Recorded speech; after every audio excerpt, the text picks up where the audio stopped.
It will cost $500 million to repair the Ontario Science Centre, and the structural issues go far beyond just the roof. That was the message from the Ford government in a lengthy briefing held today in hopes of easing some of the public outrage over its sudden closure. I recognize the closure has been very difficult for many. Despite that, the government will not reopen the 55-year-old facility, defending the decision with a breakdown of the long list of repairs needed beyond the roof, including heating and cooling systems, mechanical and electrical systems, elevators and escalators, even sprinkler and fire protection, and the pedestrian bridge, which has already been closed for 2 years.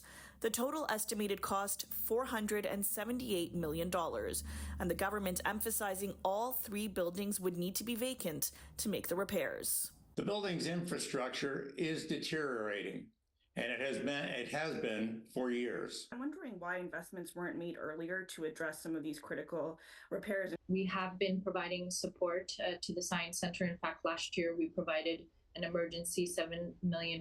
When buildings reach the end of life, 50 to 60 years, even when you've been managing those assets and making investments in them as we have been, things begin to fail. But advocates fighting to keep the Science Centre open say the government has intentionally allowed the building to fall into a state of disrepair.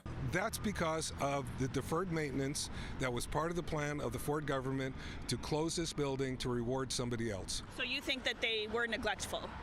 100%. Opposition critics maintain the engineering reports guiding the government still make no mention that a full closure is necessary, and they're skeptical about the new list of structural issues presented today. Electrical systems, cooling, elevators, the bridge, which we already knew about.